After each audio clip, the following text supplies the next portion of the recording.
কোন কবরে নাফরমানকে যখন নেওয়া হয়, আমি নিজে এই হাদিস পড়াইছি, আল্লাহর নবী সাল্লাল্লাহু আলাইহি সাল্লাম বলে কোন পাপীকে যখন কবরে নেওয়া হয়, কবরের ভিতরে না, কবরে নেওয়া হয় যখন, তার লাশ যখন কাঁধে নেওয়া হয়, এই কাঁধে অবস্থায় নাফরমান আর পাপী আপন স্বজনরা যখন তার লাশ কাঁধে নেয় খাটের মধ্যে, আল্লাহর কসম নবী বলে সে এমন বিকট চিৎকার করে, ইয়া ওয়াইলাতা ইয়া লাইতাহা, হে আফসোস আমার স্বজন, আমার ইলা আইনা কদ্দামতুমুনি, আরে ফুত তুই আমারে কই নিচ্ছিস, আমার সন্তান,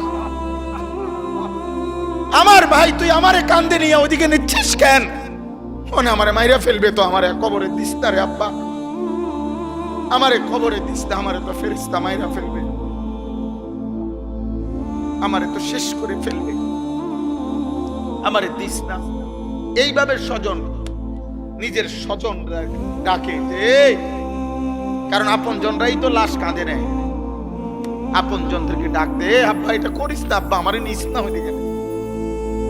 আল্লাহর নবী বলেন পৃথিবীর সমস্ত মানুষ যদি একসাথে শুনতো, এক মাঠে দাঁড়াইয়া একত্রে, খোদার কসম নবী বলছে আদম থেকে ইসরাফিলের ফু পর্যন্ত সমস্ত মানুষ যদি এক মাঠে থেকে একবার জীবনে এই পাপীর চিৎকার একবার শুনতো, আল্লাহর নবী বলেন লা সাইকা, তাহলে সমস্ত মানুষ একসাথে চিৎকার দিয়া ভুষ হয়ে যেত।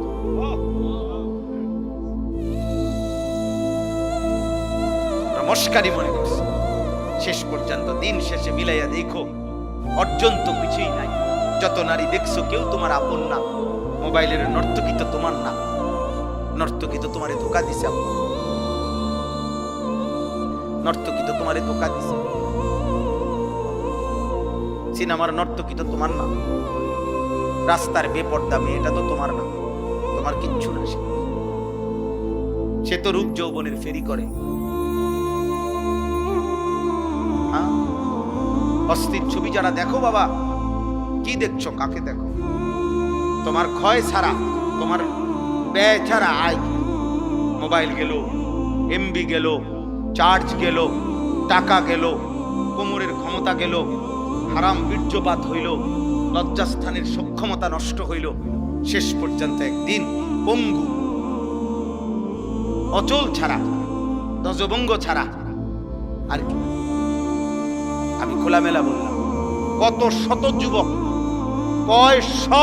আমি চ্যালেঞ্জ করলাম, তুমি শুনবা, আমার কাছে আছে, আমার কাছে হোয়াটসঅ্যাপে জমা আছে, এমন শত শত বাংলাদেশের ছেলে, তাগরা জোয়ান ছেলে, পৃথিবী জানে এমন জোয়ান ছেলে সুন্দর, কিন্তু নারী দেখতে দেখতে, অশ্লীল ছবি দেখতে দেখতে, যাদের পুরুষত্ব নাই, যৌবনের সক্ষমতা নাই, এই হাইওয়ান অশ্লীল আর উলঙ্গ ছবির পাল্লায় পড়ে ভিতরের জীবন শেষ। আখেরাত তো নাই, আখেরাত তো পরের খবর, এটা তো নাই কিছু, দুনিয়াও কিছু। যেই কোন মানুষ চ্যালেঞ্জ করলাম বেটা, বাংলাদেশের প্রতিদিনকার পত্রিকা, বাংলাদেশের প্রতিদিনকার চ্যানেলের খবর তোমরা প্রত্যেকেই দেখো, কি পরিমাণ পরকীয়া বাংলাদেশে বেড়ে গেছে। এর কারণটা কি? কারণ এই স্বামী এই স্ত্রীতে তৃপ্ত না, এই স্ত্রী এই স্বামীতে তৃপ্ত না, আর কোনো কারণ নেই। কারণটা কি আব্বা? সব নারী দেখতে দেখতে, সব অস্থির ছবি দেখতে দেখতে, সব যৌন দৃশ্য দেখতে দেখতে টেম্পার সব শেষ। এই জন্য ওই মেয়েও, মহিলাও আরেক বেড়া খোঁজে, এই বেড়াও আরেক বেড়ি, কেউ কাউরি দিয়া তৃপ্তি হচ্ছে না। তাহলে এক এক দিনের বাংলাদেশের চারিদিকে দেখো দেখো গিয়া খবর নাও, তোমরা খবর নাও, আর তোমার কাছে না থাকলে আমার জানা, আমি জানা তোমার কাছে খবর পাঠাবো, আমি একসাথ করে দেব, এক সপ্তাহের রিপোর্ট, এক মাসের রিপোর্ট। পস্তাইতে হবে, আফসোস করতে হবে। বয়স্ক বাবারা আপনাদেরকে বলছি, আপনারা যাদের ছেলে নামাজ পড়ে না, সারা দিন রাত মোবাইল টিভি দেখে, খোদার কসম আপনারা এর খেসারত দিয়া, এই লজ্জা এবং বেইজ্জতি হইয়া এরপরে আপনারা চলে যেতে হবে। কবরে যাবার আগেই দেখে যাবেন আপনার ফ্যামিলির মধ্যে আল্লাহ শূন্য, আখিরাত শূন্য। এই হতাশার দুর্ভাগ্য নিয়ে কপালে হিম্মত থাকলে আজ ভেঙ্গে ফেলেন। 14 বছরের ছেলের মোবাইল ভাঙা ফেলেন, তার সাথে যুদ্ধ করেন। আমার ঘরে মুসলমানের বাচ্চা, তুই আমার সন্তান মুসলমানের বাচ্চা যদি ঘুমাইতে হয় ফজরের নামাজ পড়তে হবে, নয়তো তোর মতো নাফরমান গলা ধাক্কা দিয়া বাইর করে দেন বেটা। যা নাফরমান বেটা, বাইর হ তুই বেটা, তুই আলাদা যা বেটা, তুই আলাদা কামাই। তোর মতো বেঈমান আমি খাওয়াইতে হবে কেন? তুই তো আল্লাহর দুশমন।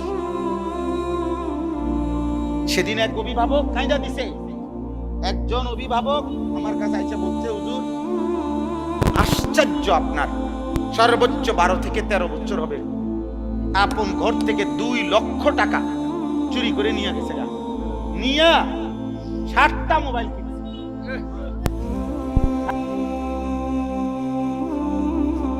বলো আব্বা। এক ফার্নিচার দোকানদার, উনি বলছে হুজুর আমার 2.5 লক্ষ টাকা কষ্ট করে জমানো টাকা, আমি নতুন মাল উঠামো, আমার ফুতে আমার ক্যাশের টাকাগুলো নিয়া 3 দিনে অনলাইনে জুয়া খেললা। আমিও এখন কাঁদি, আমার ফুতেও কাঁদে। আমার জীবনের হুজুর আর কিছু নাই, পুঁজি নাই। আমি 2.5 লাখ টাকা, একটা গরিব মানুষের 2.5 লাখ টাকার পুঁজি কিছু।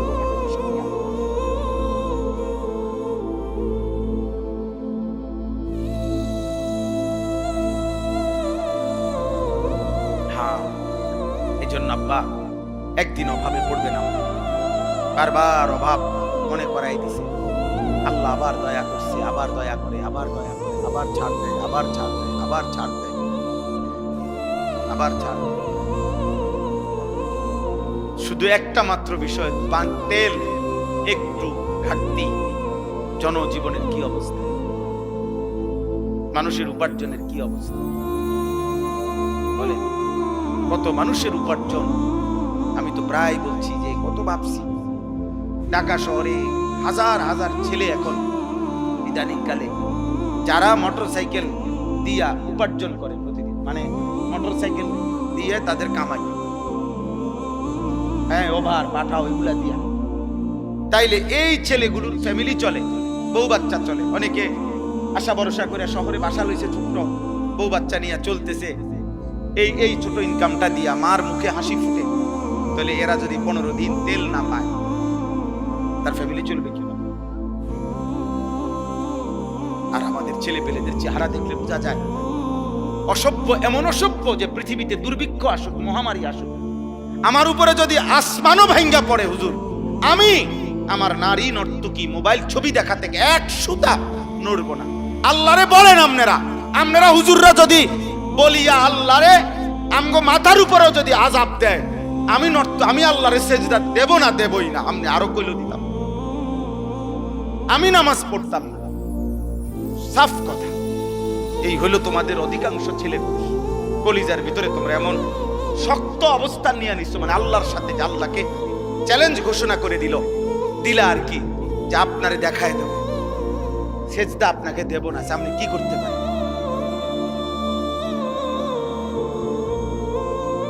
ঠিক আছে আব্বা, চলো, কোনো সমস্যা নাই, কেউ কারোর জন্য থামবে না। এই পৃথিবীতে এর চাইতে বড় বড় পাপীরা ধ্বংস হয়েছে না? এই দেখেন আল্লাহ তাআলা বলেন, আমিনতুম মান ফিস সামাই আন ইয়াখসিফা বিকুমুল আরদা ফাইদা হিয়া তামুর।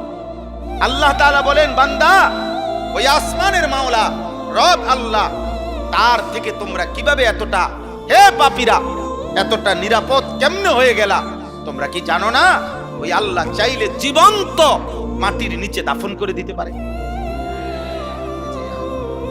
তখন তো তোমাদের মতো নাফরমানকে মাটির নিচে নিয়া মাটি কাঁপতে থাকে। এই পৃথিবীতে কোন পাপীকে আল্লাহ তাআলা মাটির নিচে দাফন করছেন? জীবন্ত করছেন না? হ্যাঁ, 2 জন, একটা ব্যক্তিকে, একটি জাতিকে। কারুনকে আল্লাহ তাআলা জীবন্ত মাটির নিচে দাফন করে দিয়েছে। 2 নাম্বার হলো কওমে লূতকে, লূত আলাইহিস সালামের জাতি ঘুমন্ত ছিল, নাফরমান জাতিকে আল্লাহ তাআলা জীবন্ত জমিনের নিচের মাটি উপরে উঠাইয়া উপরের মাটি নিচে দিয়া সমান করে দিয়েছে। আমিনতুম মান ফিস সামাই আন ইউরসিলা আলাইকুম হাসিবা। এবার আল্লাহ তৃতীয় আয়াতে বলে, আমার বান্দারা, হে নাফরমান পাপী, হে মদখোর, নেশাখোর, গাঁজাখোর, সুদখোর, কিস্তিখোর, হারামখোর, বেহায়া, বেপর্দা নারী, সেজদা নাই, নামাজ নাই, হায় নাফরমান, ওই আসমানের আল্লাহ থেকে কেমনে নিরাপদ হয়ে গেলা? যিনি চাইলে, তুমি কি জানো না যে আসমান থেকে, উপর থেকে যিনি পাথরের বৃষ্টি বর্ষণ করে ধ্বংস করে দিতে পারে? তুমি কি জানো না সেটা? এরকম কাউকে করছে? কেউ কে করে নাই? আব্রাহার পুরা বাহিনীকে আল্লাহ তাআলা পাথর দিয়ে ধ্বংস করে নাই? ওই পাখি কি ফেলাইছে? ওয়া আরসালা আলাইহিম তায়রান আবাবিল তারমিহিম বিহিজারাতিন মিন সিজ্জিল। কোনদিন যদি আল্লাহর কোরআন তরজমা পড়তা তাই না বুঝতাম। আল্লাহ তাআলা তো বলছে প্রত্যেকটা সৈন্যর আল্লাহর ঘর ভাঙতে আসছে বেঈমান হাতির বাহিনী নিয়ে। পাখিগুলো আল্লাহর কুদরতে প্রত্যেকে পাথর ফেলছে, ছোট্ট ছোট্ট পাথরের কণা। আল্লাহ তাআলা বলেন, কোন গরু ঘাস খড়কুটা খাইয়া চাবাইতে চাবাইতে চাবাইতে চাবাইতে চাবাইতে যখন আর ভুসি বানাইয়া ফালাইয়া দেয়, ভুসি বানাইয়া একবারে চূড়া দ্বারা বানাইয়া, আল্লাহ বলেন এই বেঈমানগুলো এই ছোট্ট পাথরের আঘাতে মাথার চুল পাতার উপর থেকে এরকম ধ্বংস হইতে হইতে একদম ভুসির মতো, ভুসি গরুর খাওয়াইন না, ভুসির মতো ফাজআলাহুম কাআসফিম মাকুল, ভুসির মতো। আর হলো ওই কওমে লূত, এই যাদেরকে আল্লাহ প্রথমত মাটি উল্টাইয়া দিছে, দ্বিতীয়ত তাদের উপরে পাথরের বৃষ্টি বর্ষণ করে ধ্বংস করে। আল্লাহ তাআলা বলেন, ফাসাতা'লামুনা কাইফা নাযীর, তখনই তোমরা জানতে পারবে যদি আমি আযাব দিয়ে থাকি, তখনই বুঝবা তোমরা আমি আল্লাহ তাআলার ভয় প্রদর্শনটা কেমন ছিল। আমি তো শুধরাইতে চাইছিলাম, আমি তো ভয় প্রদর্শন করেছিলাম বান্দা, কিন্তু তুমি পাত্তা দাও নাই। আর যদি সত্যি সত্যি আযাব আর মুসিবত এসেই পড়ে, সেদিন তুমি টের পাবা আমি আল্লাহ তাআলার পক্ষ থেকে ভয় প্রদর্শনের কথাটা শোনা কতটা গুরুত্বপূর্ণ ছিল। সর্বশেষ কথা হলো, ওয়ালাকাদ কাযযাবাল্লাযীনা মিন ক্বাবলিহিম ফাকাইফা কানা নাকির। আল্লাহ তাআলা বলেন, হে পৃথিবীবাসী, তোমরা যে যেখানে পাপ করছো, আমি কিংবা আপনি, যুবক ভাই তোমরা কিংবা বয়স্করা, পর্দার আড়ালের মা কিংবা বোন, আল্লাহ আমাদের সবাইকে বলছে, তোমরা যে যেখানে পাপ গুনাহ করছো, নাফরমানি করছো, তোমাদের কাছে আমি আল্লাহ বলতে চাচ্ছি বান্দা, ইতিপূর্বে যারা আমি আল্লাহ তাআলার একটা একটা কথাকে মিথ্যা মনে করেছে, আমার নাফরমানি করেছে, তোমরা প্রত্যেকে ইতিহাসের পাতা থেকে খবর নাও তাদের পরিণতি কি হয়েছে। ফাকাইফা কানা নাকির, আমার বিরুদ্ধাচরণ করার দ্বারা ফেরাউনের কি হয়েছিল, নমরুদের কি হয়েছে, সাদ্দাদের কি হয়েছে, কারুনের কি হয়েছে, নূহ আলাইহিস সালামের কওম কেন ধ্বংস হয়েছে, হুদ আলাইহিস সালামের কওম, শুআইব আলাইহিস সালামের কওম, সালেহ আলাইহিস সালামের কওম। আল্লাহ বলেন, এভাবে একবার দুইবার না তো বান্দা, এই পৃথিবীতে তো আমি বারবার বারবার বারবার বারবার বারবার দেখাইছি, বারবার দেখাইছি পাপীর পরিণতি কি হয়েছে। এতগুলো ঘটনা, এত ইতিহাস, এত তথ্য, এত রেফারেন্স, এতবার ঘটনার পুনরাবৃত্তি করার পরেও তুমি একবারও ভাবলা না, তুমি পাত্তাই দিলা না কথাটা। আল্লাহ আমাদেরকে বুঝ দান করেন। অতএব আজকে সমস্ত কিশোর যুবক ছেলে বাবা সবার কাছে আমার অনুরোধ, প্রিয় ভাই, পৃথিবীর অবস্থা দেখবা একবার লাগে একবার ছুটে, যুদ্ধ একবার বাঁধে আবার ছুটে, কিন্তু এই সব কিছু এটাই ভবিষ্যৎবাণী করে যে অচিরেই সারা পৃথিবীব্যাপী তীব্র ক্ষুধা, দারিদ্র, অভাব এবং সারা বিশ্ব এই যুদ্ধের প্রভাবে প্রভাবিত হবে। এভাবেই প্রত্যেকে নিয়ম হলো, রাসূলুল্লাহ সাল্লাল্লাহু আলাইহি সাল্লাম হাদিসে স্পষ্ট বলছে, ফিতনার জামানায় যে ফিতনার দিকে উকি দিবে, নবীজি বলছে মানে উকি দিয়ে কি তৈছে রে সাই, আল্লাহ রাসূল বলছে উকি দিলেও ফিতনাই ওই ব্যক্তিকে টেনে ফিতনার মধ্যে জড়ায়। উনি গেছিল এমনি কি তৈছে, এই বেটা তুই কি তৈছে, কি আবার তোর কি, আর কি তো আমরা সেতেন কা, আমি আমাদের কইলাম কত কথাটা না জিগাইলাম কি তৈছে, আমি এই লাগিয়া গেল অনেক রোড উড়াই, বুঝেন না কথাটা। এবারে উনি গেছে আও কিছে, এবারে মানে উকি দিছে, উনি শুধু ঘটনাটা শুনতে চাইছে, ওনারও কি করে দিছে। আল্লাহ রাসূল এটা ফিতনার জামানায় কেউ যদি ফিতনার দিকে উকিও দেয় তো ফিতনা তাকে টেনে কি করে লাইব, ভিতরে ঢুকায়। নবীজি সাল্লাল্লাহু আলাইহি সাল্লাম বলছেন, কিছু মানুষের অন্তর থাকে উল্টানো কলসির মতো। এটা বিশুদ্ধ হাদিস। উল্টানো কলস এবং উল্টা কলসির উল্টা পাতে উল্টা অংশে একে তো উল্টাইয়া রাখছে, আবার আলকাতরা দিয়া মাইখা দিছে, যাতে এক ফোঁটা পানিও, এই দেখেন এখানে এটা এই 1-2 ফোঁটা পানি আছে, একটু আগে পানি পড়লো যে, এটা হলো এই কাগজটা শোষা একটু নরম এই জন্য, কিন্তু এটা আলকাতরা মাখানো থাকলে এক ফোঁটা পানিও এটার মধ্যে জমে না, অনেক লাগেও না। তো আল্লাহ নবী সাল্লাল্লাহু আলাইহি ওয়াসাল্লাম বলেন, কিছু নাফরমানের দিল এমন যে দিলটা উল্টানো আলকাতরা মিশ্রিত কলসির মতো। লা ইয়ারিফু মারুফান ওয়ালা ইউনকিরু মুনকারান, এই শব্দটা বলছেন নবীজি। ওই দিল এত নাফরমান, এত বদনসিব, কোন নেক কাজই তার কাছে নেক কাজ মনে হয় না, কোন গুনাহই গুনাহ মনে হয় না। কি বলে কি কয় তার কোনো হিসাব নেই, কোনটা আদেশ কোনটা নিষেধ, এই যে একটা পার্থক্য আলাদা বুঝা, যে এটা আমার জন্য আল্লাহর হুকুম, এটা আমার জন্য আল্লাহ তাআলার নিষেধ, এই বুঝটুকু আর বুঝে না। সে চলতেছে, খাইতেছে, ঘুমাইতেছে, পেশাব পায়খানা করতেছে, লজ্জাস্থানের চাহিদা পূরণ হইতেছে, এবার এটা হালাল ভাবে না হারাম ভাবে, বৈধ না অবৈধ, এই পার্থক্যের কোনো দরকার নেই।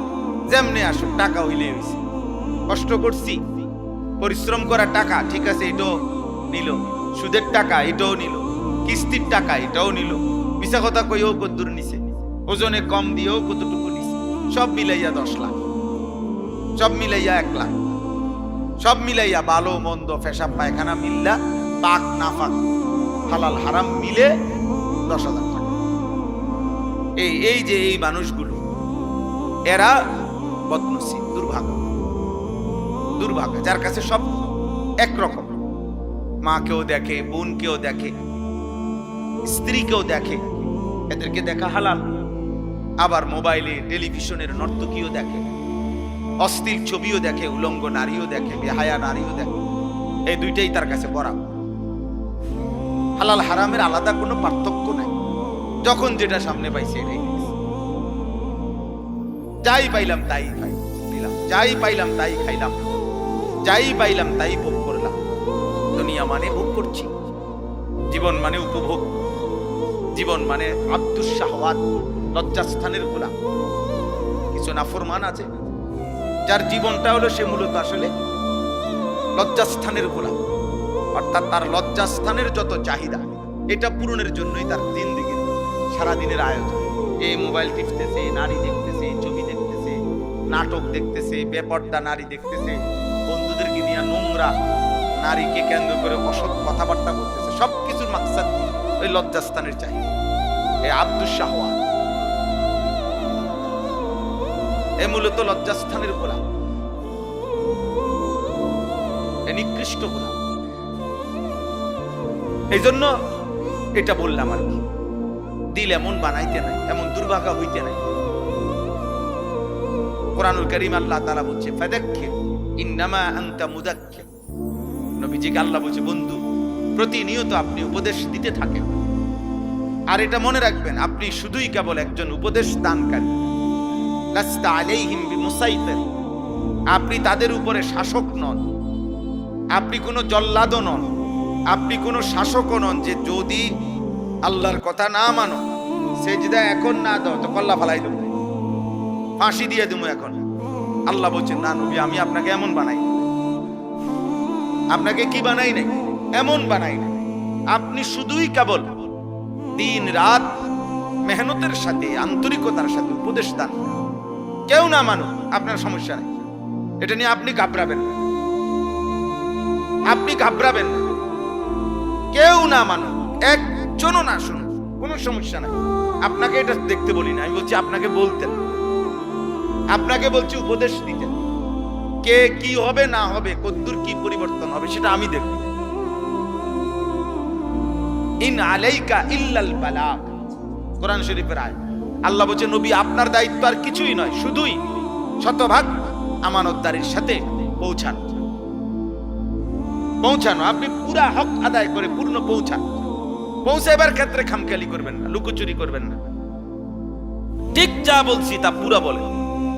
ইয়া আইয়ুহার রাসূল বাল্লিগ মা উনজিলা ইলাইকা মির রাব্বিক, হে আমার রাসূল আপনার রবের পক্ষ থেকে যা কিছু নাজিল হয়েছে তা পূর্ণ, মা উনজিলা, যা কিছু নাজিল হয়েছে সব আপনি পৌঁছায় দেন।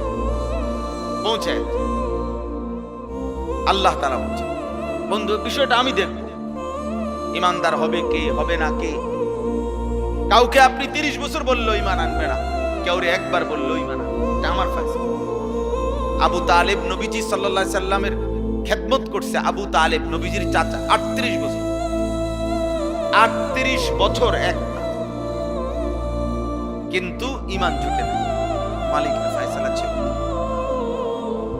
আবু বকর সিদ্দিক রাদিয়াল্লাহু তাআলা আনহুকে শুধু একবার নবীজি বলছে, প্রথমবার বলাতেই উনি কালেমা পড়ে মুসলমান হয়েছে, দ্বিতীয়বার বলে নাই, একবারই বলছি, একবারই সই, একবারই তিনি ঈমান আনতে। তাহলে ফয়সালা আসলে কার?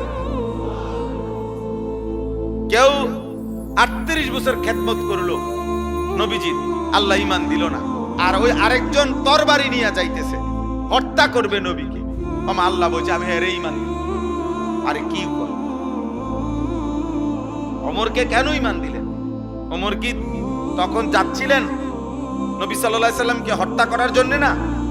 তো আল্লাহর ইচ্ছা হইছে, তাহলে এই অবস্থায় বুঝি ঈমান দেয়। আর ওই বেটা এত খেদমত করে ঈমান পাইল না, বিষয়টা কি? সব আল্লাহর ফয়সালা। এজন্য আমরা ঘাবড়াই না, যখন যেটুক সুযোগ পাই বলতে চেষ্টা করি। বলার উদ্দেশ্য এটাই, এ জনপ্রিয়তা দিয়েই বা কি করবো? জনপ্রিয়তা না থাকলেই বা কি সমস্যা? আমি আজকে আলহামদুলিল্লাহ মনে করেন আল্লাহর দয়ায় 22 বছর হয় ওয়াজের বয়ান করে, আল্লাহর রহমত। তো আমি তো 22 বছর ধরে এই এত পরিচিতি ছিল না, বুঝেন নাই কথাটা? আজ থেকে 20 বছর আগে যারা ওয়াজ শুনছে তা আমার নামও জানে না, আমি তো এই সময় ওয়াজ করছি। তো আমি তো ওই সময় ভাত তরকারি খাইছি, 3 বেলায় খানা খাইতাম। আগেও আমি 3 বেলায় ভাত খাইতাম, সকালে নাস্তা করতাম, দুপুরে ভাত খাইতাম, রাত্রেও ভাত খাই, এখন এইভাবে খাই, বুঝছে? আগেও খাটে ঘুমাইতাম, তাই কিচ্ছু আসে যায় না। এই জন্য দোস্ত এটা জরুরি যে আল্লাহর কথা মনোযোগ দিয়ে শোনা, আখিরাতের কথা মনে পড়া, কবরের কথা মনে পড়া, জাহান্নামের কথা মনে পড়া। আহা, এই দিল যদি মনে পড়ে, আল্লাহ তাআলা বলছেন এই সূরার মধ্যে, কুল হুয়াল্লাযী আনশাআকুম, সূরা মুলক, যে সূরা আমি পড়ছি, আল্লাহ তাআলা বলেন, হে নবী বলেন, আল্লাহই তোমাদেরকে সৃষ্টি করেছেন। ওয়া জাআলা লাকুমুস সামআ ওয়াল আবসারা ওয়াল আফইদা, তোমাদের কান, তোমাদের চোখ এবং তোমাদের দিল আল্লাহই দিয়েছেন, আল্লাহই দিয়েছেন। জীবনের সবচেয়ে বেশি অর্জন হয় তোমাদের এই 3 জিনিস দ্বারা। অসংখ্য জিনিস তোমরা শিখতে পারো, জানতে পারো, বুঝতে পারো কান দিয়ে শুনে। কোটি কোটি জিনিস, অগণিত জিনিস তোমরা এই চোখ দিয়ে দেখে বুঝতে পারছো। আর এই অন্তরে তোমাদের হাজার হাজার কোটি কোটি ভাবনা, পরিকল্পনা, প্ল্যান তোমাদের এই অন্তরের মধ্যে আছে। এটা দিয়ে তোমরা প্রস্তুতি নিচ্ছ, বুদ্ধি খাটাইতেছ, প্ল্যান প্রোগ্রাম করতেছ, সব দিলে দিলে ধীরে ধীরে আমাদের জবানের চাইতে বেশি কথা আমাদের দিলে আছে, ঠিক না? আমরা বলি না যে বেটা সব বলতে পারি নাই, অনেক কথাই বুকে জমা আছে, অনেক কথাই, অনেক ঝড় তুফান। ওই কোটা আন্দোলনের সময়, বৈষম্য আন্দোলনের সময়, আমাদের এই যে 24-এর আন্দোলনের সময় একটা স্লোগান ছিল এরকম, বুকের ভিতর অনেক ঝড়, বুক পেতেছি গুলি কর। তার মানে আমাদের অনেক ব্যথা আছে কলিজা। ওই ছেলেরা এটা বুঝাইতে চায় আমরা দীর্ঘদিন যাবৎ বৈষম্যের শিকার, জুলুমের শিকার। আর এই মজলুমরা সব একত্র হওয়াতে জালেম ভাগতে হয়েছে। হ্যাঁ, বাস্তব। এটাই সহজ হিসাব। অনেক মজলুম একসাথে হয়ে গেছে, ফলে জালেম চলে যেতে হয়েছে। এটাই বাস্তব। এই প্রতিবারই ইতিহাস এভাবে ঘুরে ঘুরে আসে। যখনই জালেম সীমা লঙ্ঘন করে, মজলুমের আহাজারিতে জালেম ধ্বংস হয়েছে। সময় নেয় আর কি, কখনো কারো জন্য 20 বছর, কারো জন্য 200 বছর, কারো বেলায় 40 বছর, কারো বেলায় 400 বছর। সময় নেয় এতটুকু, সময়ের ব্যবধান হয়, কিন্তু জুলুমের ধ্বংসই হয়। জুলুমের কি হয়? পাপী লজ্জিতই হয়, নাফরমান ঘৃণিতই হয়। সময়ের ব্যবধান হয়। আজকে হয়তো তোমার ব্যাপারে কেউ টের পায় না, বাকি টের পাবে। তোমার অসভ্যতা, চরিত্রহীনতা টের পাবে। অফিকা উয়ুবুন ওয়ালিন্নাসি আ'য়ুন। আরবি ভাষার একটা প্রবাদে, আরবি ভাষায় বলে, তোমারও দোষ আছে, মানুষেরও চোখ আছে। বলে যে মনে রাখো, তোমারও দোষ আছে, মানুষেরও কি আছে? হ্যাঁ, মানুষ ঠিকই দেখে, মানুষ ঠিকই মন্তব্য করে, মানুষ যা বুঝার সব বুঝে।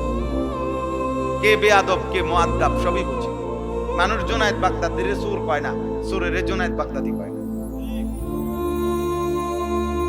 তাহলে কাজে তুমি লম্পট নারী দেখবা, ছবি দেখবা, মোবাইলে অস্থির দৃশ্য দেখবা, আর মানুষ তোমাকে ভদ্র বলবে না? মানুষ কি চিরা খায় নাকি? মানুষ কি 3 বেলা চিরা খায় নাকি? মানুষ বুঝবে না। অতএব এটা জরুরি ভাই, সবার কাছে বলছি, জীবনটা সুন্দর করা। আমি তাড়াহুড়ার জন্য চেষ্টা করি। মাওলানা সাহেব আরো কি বলতে চাইছে, হয়তো আরো একটু কিছু বলবে আমগো কথা, আমি এই জন্য বলতেও দেই না, হাত দিয়ে থামাই দিছি। বাকি কোরআনুল কারীম তেলাওয়াত তো শোনা দরকার। এই জন্য আবার কোরআন তেলাওয়াতের সময় উনি মাইক দিতে চাইছে, ওনারা আবার দমন দিছে। তো কোরআনুল কারীম এটা অনেক দাম।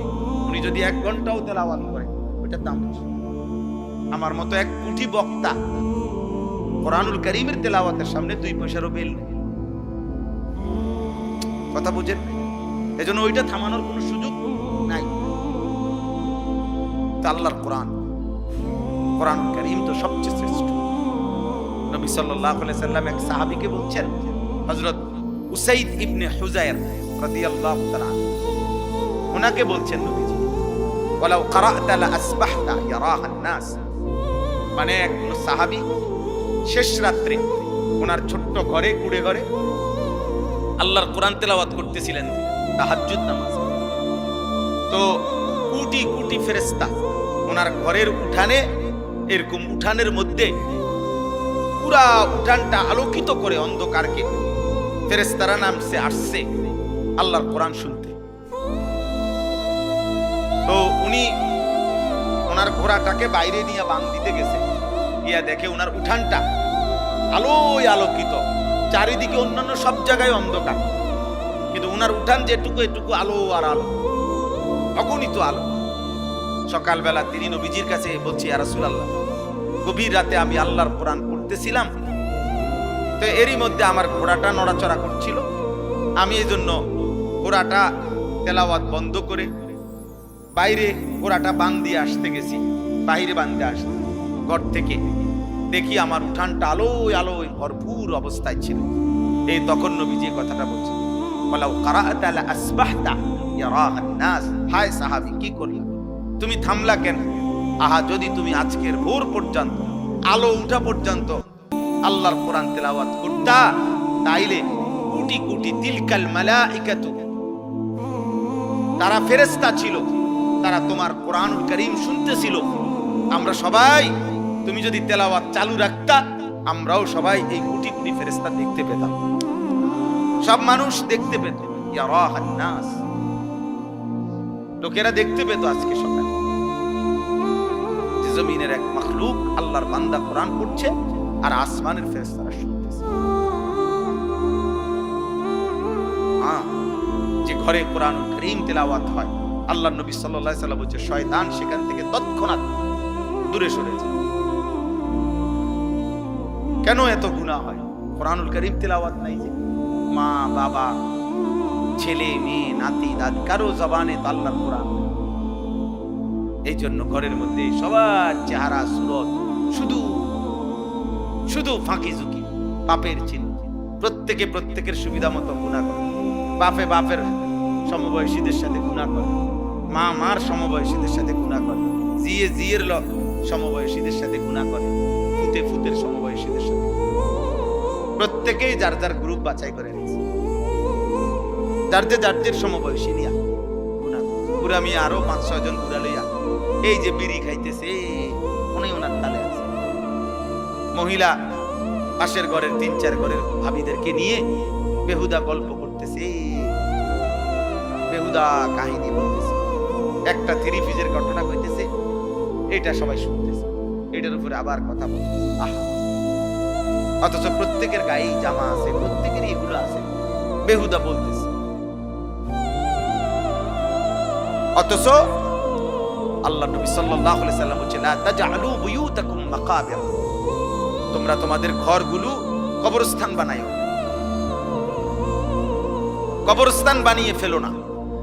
ফা ইন্না শাইতানা ইয়ানফুরু মিনাল বাইতিল্লাযী তুকরাউ ফীহি সূরাতুল বাকারা, যেই ঘরে সূরা বাকারা তেলাওয়াত করা হয়, নবীজি বলেন তৎক্ষণাৎ ওই ঘর থেকে শয়তান দূরে সরে যায়। কুরআনুল কারীম তেলাওয়াত করলে শয়তান সরে যায়। আব্বা, তোমাদের অনেক ছেলে আছো মাশাআল্লাহ, সবার কাছে বলি, যতক্ষণ পর্যন্ত আল্লাহ না চিনবা, রাসূল না চিনবা, আল্লাহর কোরআন ধরতে না পারবা, ততক্ষণ জিন্দেগি সুন্দর হবে না, সুন্দর হবে না। এই সারাক্ষণই মন চাইবে, যতই বলি কাফের মুশরিকদেরটাই ভাল লাগবে, কারণ তুমি তো ঈমান আমল হওয়ার জন্য যা পাথেও আপনি তো সেটা গ্রহণই করেন।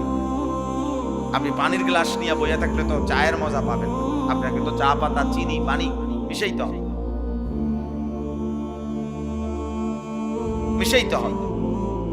অতএব আমি তো আমার জীবনে সেজদা মিশাইতে হবে, আল্লাহর কোরআন পড়তে হবে, নাই তো আমার মধ্যে আখিরাতের কথা মনে পড়বে কেমন? কবরের ভয়, জাহান্নামের ভয় আসবে কিভাবে? যেভাবে আসে সেটা তো আমি গ্রহণই করলাম আমার জীবনে। মোবাইল টিপলে আল্লাহর কথা মনে পড়বে কেমন? বিড়ি সিগারেট খাইলে আল্লাহর কথা মনে পড়বে কেমন? কথায় কথায় গালিগালাজ করলে আল্লাহর কথা মনে পড়বে কেমন? সুদ কিস্তি হারামের উপরে থাকলে আল্লাহর কথা মনে পড়বে কিভাবে? আপনারা বলেন, জওয়ান ভাই বলেন, বুড়ো ভাই বলেন, পর্দার আড়ালের মা বোন বলেন, আখিরাতের কথা মনে পড়বে কিভাবে?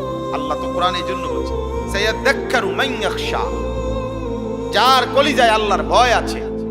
আপনি বললে, নবীজিকে বলছে, আপনি বললে সে উপদেশ গ্রহণ করবে। ওয়ায়াতাজান্নাবুল আশকা, আর যে বদনসিব, যার দিলের মধ্যে আল্লাহ আখিরাত পরকাল বলতে কিছুই নাই, তো আল্লাহ তাআলা বলেন আপনি যতই বলেন সে দূরে সরবে। আমি এতটুকু কথা প্রথম মনে করাইলাম, আমাদের প্রত্যেকের আন্তরিকতা থাকা দরকার। এই ওয়াজ না শুনে সব সময় আল্লাহর কথার প্রতি, কোরআনের প্রতি মনোযোগ না থাকলে, আগ্রহ না থাকলে, দিল না থাকলে দোস্ত হবে না। ইন্না ফি যালিকা লাযিকরা লিমান কানা লাহু কলবুন আও আলকা আস-সামআ ওয়া হুয়া শাহীদ। আল্লাহ তাআলা বলে, নিশ্চয়ই এই কোরআনের মধ্যে তার জন্য উপদেশ রয়েছে যে 3 জিনিস একত্র করে, অন্তর, কান এবং চোখ। শাহীদ মানে উপস্থিত, যে সশরীরে উপস্থিত, উপস্থিত মানে যে তার চোখ সামনে। আল্লাহ তাআলা বলেন দিল মানে অন্তর, কান এবং চোখ, এই 3 জিনিস যে একত্র করবে আমার কোরআন, তার জন্য উপদেশ আছে, তার জন্য উপদেশ আছে। কোরআনুল কারীম, কোরআন সুন্নাহর ইলম আমরা ছোটবেলায় মাদ্রাসায় পড়ছি, যু গায়রাতিন, খুব আত্মসম্মানওয়ালা, হয়তো বাংলা অঙ্ক ইংরেজি বইয়ের মতো না পড়া। কোরআন সুন্নাহর ইলম জানতেন কারো কাছে ধরা দেয় না, জানতেন কারো কাছে ধরা দেয়। লা ইউতিকা বা'দাহু হাত্তা তু'তিয়াহু কুল্লাহু। আমরা ছোটবেলায়, এটা আরবি ভাষার গুরুত্বপূর্ণ কিতাবের কথা, যে তুমি যদি কোরআন সুন্নাহর ইলমের জন্য নিজেকে পুরা সঁপে দাও, উৎসর্গ করে দাও, বিলীন করে দাও, তাহলে এলেম তোমাকে কিছু দেবে, কোরআন সুন্নাহ কিছুটা ধরা দিবে, নিজেকে পুরা সঁপে দিবে। এই আমি এখন একটা ছোট্ট মাদ্রাসায় এশার নামাজ পড়ছি, ঢুকছি, একটা ছোট্ট একটু কথা বলছি 5 মিনিট এশার নামাজ পড়তে গিয়ে, তো এই করে এটাই বলছি শুধু এক কথা, যে আব্বা আজীবন দোয়া করবা আল্লাহ যেন তোমার মৃত্যু পর্যন্ত কোরআন সুন্নাহর ইলমের রাস্তায় রাখে। এক পড়লাম, পড়াইলাম, শিখলাম, শিখাইলাম, এমনি যেন চলে। কারণ ইলমের এই রাস্তায় মৃত্যু পর্যন্ত কেউ যদি থাকে, খোদার কসম নবীজি বলছে মৃত্যু হবেই, জান্নাত শুরু। যে পথ ইলমের, কোরআন সুন্নাহর, ওই পথ জান্নাতের। ভিন্ন রাস্তা বদলাইতে হবে, এক রাস্তা, এক রাস্তা। আমি এই জন্য অনেক সময় বললাম যে মাদ্রাসা ভিত্তি দিয়েই জান্নাতের রাস্তা। জান্নাতের রাস্তা কোরআন দিয়া, মাদ্রাসার ভিতরে দিয়া, বাজারের ভিতরে দিয়া, চা দোকানের ভিতরে দিয়া, কোরআন সুন্নাহর যেখানে চর্চা হয় ওর ভিতরে দিয়েই কি এ পথেই জান্নাত। যে পথে আল্লাহ, যে পথে রাসূল, যে পথে সুন্নাহ, যে পথে কোরআন, এ পথেই জান্নাত। এজন্য দোস্ত, সহজ কথা আমরা সবাই বলি, স্পষ্ট মনে রাখি, আমরা যারা মাদ্রাসায় পড়ছি আমাদের তো গন্তব্য আখিরাত। এই জন্য আমরা এখানের হিসাব কিতাব মিলাই, দুনিয়া আমাগরে মূল্যায়ন করে না করে নাই, আমাদের সামাজিক মর্যাদা আছে না নাই, আমাদেরকে জেনারেল শিক্ষিতরা সম্মান করে না করে না, আমাদেরকে সরকার মূল্যায়ন করছে না করে নাই, আন্তর্জাতিক বিশ্ব আমাদেরকে মূল্যায়ন করে না না করে, কিচ্ছু না। আমি তো আমার অর্জন জ্ঞান আমি এই জন্য নেই নাই তো আব্বা, আমি নিছি আখিরাতের জন্য। তো আমি এনে থাইমা গেলে তো হবে না। এই জন্য হাদিসের মধ্যে আছে নবীজি সাল্লাল্লাহু আলাইহি সাল্লাম দোয়া করতেন, আল্লাহুম্মা লা তাজআলিদ দুনিয়া আকবারা হাম্মিনা। আল্লাহ আমারে এমন বানাইয়েন না যে দুনিয়াই আমার প্রধান একমাত্র পেরেশানি, আমার দুনিয়া নিয়া, এরকম আমার জীবন বানাইয়েন। ওয়ালা মাবলাগা ইলমিনা, আল্লাহ আমার জ্ঞানের শিখার চূড়ান্ত প্রাপ্তি শুধু দুনিয়া এমন বানাইয়েন। ওয়ালা গায়াতা রাগাবাতিনা, আল্লাহ আমার জীবনের স্বপ্ন, ইচ্ছা, আকাঙ্ক্ষা, পরিকল্পনা, আশা সবকিছুই শুধু দুনিয়া সাজানো এরকম বানাইয়েন। নবীজি দোয়া করতেন, আল্লাহ আমি যেন এখানে থেমে না যাই, আমি তো থামবো আখিরাতে, আমি তো থামবো আল্লাহর সামনে, আমি তো থামবো মিজানের সামনে, আমি তো থামবো ফুলসিরাতের সামনে, আমার চূড়ান্ত থামবো জান্নাতে। কোথায়? জান্নাত। এজন্য একজনই বুঝে, একজনকেই বলল। আল্লাহ তাআলা আমাদেরকে বলছেন যে বান্দা গোটা পৃথিবী ঘোরো, তামাম জমিন ঘোরো, কোনো সমস্যা নাই, কিন্তু তোমাকে ফিরতে হবে আখিরাতে, আল্লাহর কাছে। এটা মনে রেখো, এ কথা ভুলে যেও না। এ কথা ভুললে আর জীবন থাকে না, এ কথা ভুললে আর মানুষ থাকে না, হাইওয়ান হয়, জানোয়ার হয়। যে গন্তব্য চেনে না সে জানোয়ার, জানোয়ারের কোনো গন্তব্য নেই। কোনো গরু জানে না তার শেষ ঠিকানা কোথায়, কোনো ছাগল জানে না তার শেষ গন্তব্য কোথায়, কোনো কুত্তা জানে না তার গন্তব্য কোথায়, কিন্তু ঈমানদার জানে আমার গন্তব্য জান্নাত। এজন্য যে গন্তব্য চেনে না, একদিক দিয়ে খায়, আরেক দিক দিয়ে পায়খানা করে, একদিক দিয়ে নারীর অশ্লীল ছবি দেখে, আরেক দিক দিয়ে লজ্জাস্থানের চাহিদা পূরণ করে, এই যে জন্তু জানোয়ারের আখলাক, এটা তো মানুষের জীবন না। এই জন্য আমাকে ফিরতে হবে আল্লাহর কাছে। এই কথাটাই আল্লাহ এখানে বলছে। সূরা মুলক 29 নম্বর পারা, 67 নম্বর সূরা, অনেক ফজিলতপূর্ণ একটি সূরা কোরআনুল কারীমের। এই সূরার মধ্যে মোট 30টা আয়াত আছে। এখান থেকে মাঝখান দিয়া 15 নম্বর আয়াত থেকে আমি পড়ছি। আল্লাহ তাআলা বলেন, হুয়াল্লাযী জাআলা লাকুমুল আরদা দালুলান। বান্দা শোনো, আমি আল্লাহ এই গোটা পৃথিবীর সবটা জমিন, মাটি আমি আল্লাহই তোমাদের অধীন ব্যবহারের উপযোগী আমি করে দিয়েছি। এই জমিন, এই মাটি, আমনে কোনছে আমরা যদি জিজ্ঞাসা করি যে আপনি তো বলবেন যে এটা প্লাস্টিক দিয়ে বানাইছে, এটা কাগজ দিয়ে বানাইছে, এটা যন্ত্রাংশ দিয়ে বানাইছে, কিন্তু মাটি কি দিয়ে বানাইছে? তো মাটি সব বলে মাটি দিয়া হয়েছে, তো মাটি বানাইছে কি দিয়া? তো এটা তো কোনো হয় না। আল্লাহ বলেন ঠিক যা উপাদান দিয়ে আমার প্রতিটা বান্দা ইসরাফিলের ফু পর্যন্ত এই মাটি ব্যবহার করতে পারবে, ওই রকম যোগ্যতা, গুণাগুণ, উপাদান দিয়েই আমি আল্লাহ মাটিকে বানাইছি। এমন বানাই নাই যে পানি বানায় ফেলছি তাইলে মাটি থাকবে কই। এমন নরম বানাই নাই যে পাও যদি বারবার ফোমের মতো ডাইব্বা যায় তাইলে আমার বান্দার ভারসাম্য থাকবে কিভাবে। আবার এমন শক্ত পাথরের মতো বানাই নাই তাহলে আমার বান্দার জন্য ফল, ফসল, খাদ্য জমিন থেকে উৎপন্ন হবে কিভাবে। আমার বান্দার ঘর দুয়ারের খুঁটি মাটির নিচে কিভাবে পুঁতবে, গাড়বে কিভাবে। আল্লাহ বলেন অতএব তার যাবতীয় প্রয়োজন পূরণ হবে যেই গুণাগুণ থাকলে মাটিতে, যেই যোগ্যতা থাকলে, ওই রকম গুণাগুণ, যোগ্যতা, ওই রকম বৈশিষ্ট্য দিয়েই আমি আল্লাহ মাটিকে, জমিনকে তোমাদের অধীনস্থ করে দিয়েছি। যালুলান ফামশু ফি মানাকিবিহা। আমার বান্দা, এই যে আমি কিন্তু শেষ করে ফেলুম এখনই ওয়াজ, কাজে যারা শুনতেছেন মনোযোগ দিয়ে শুনে। আল্লাহ তাআলা বলতেছেন অতএব হে আমার বান্দা, জমিন পুরাটা কিন্তু আমি তোমাদের অধীন করেছি। আজ এই জমিনে কি সুন্দর বসতে পারছো। আলাম নাজআলিল আরদা মিহাদা। আল্লাহ বলে বলো না বান্দা, এই জমিন আমি কি বিছানা বানাই নাই? এই যে মাটির বিছানা আমরা এখন কতটা সুন্দর ভাবে এতগুলো মানুষ বসতে পারছি। এটা যদি খাট দিয়া সিস্টেম করন লাগতো অনেক পেরেশানি হতো। এটা যদি সবার জন্য চেয়ার দিয়া সিস্টেম করতে হইতো অনেক ব্যয়বহুল হইল। ব্যয়বহুল হবে না? এতগুলো মানুষের জন্য যদি চেয়ার দিতে হয় অনেক খরচ বেশি হবে কিনা? সবার জন্য খাট চৌকি যদি দিতে হয় ব্যয়বহুল হবে কিনা? আল্লাহ বলেন এমন সুন্দর মাটি বিছানা করে দিয়েছি যে তোমরা আরামসে সবাই বসতে পারছো। এমন সুন্দর জমিন, যে জমিনে প্রতিবার ফসল উঠবার পরে আবার চাষ করলে নতুন ফসলের নতুন উৎপন্ন হওয়ার উপযোগী করে দিচ্ছি, সব আমি করছি। ফামশু ফি মানাকিবিহা।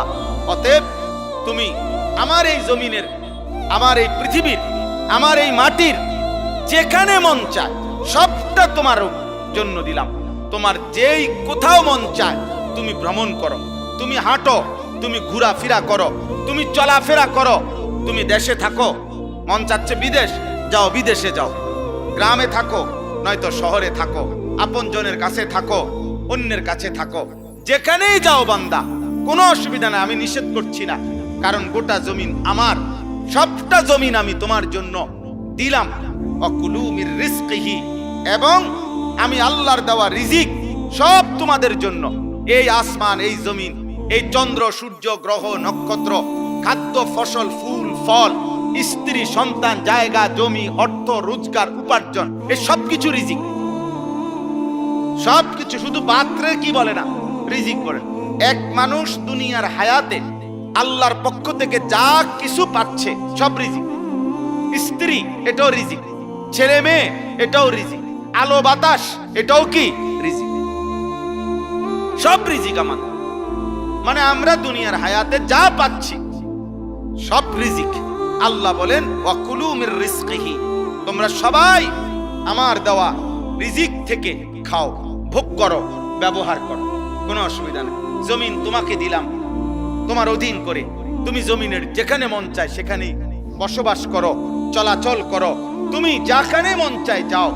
আমার দেওয়া রিজিক সব আমার রিজিক তুমি তালাশ করো, বক্ষণ করো, তোমাকে অনুমতি দিলাম। শুধু আল্লাহ বলে বান্দা, তুমি খাও কিংবা ঘুমাও, হাঁটো কিংবা চলো, ঘরে কিংবা বাইরে থাকো, দেশে কিংবা বিদেশে থাকো, শহরে কিংবা গ্রামে থাকো, রাতে কিংবা দিনে থাকো, একাকী কিংবা সবার মাঝে থাকো, সর্বাবস্থায় আমার জমিনের মধ্যে থাইকা শুধু একটা কথা মনে রাখবা, ওয়া ইলাইহিন নুশুর, আমি আল্লাহর কাছে ফিরতে হবে।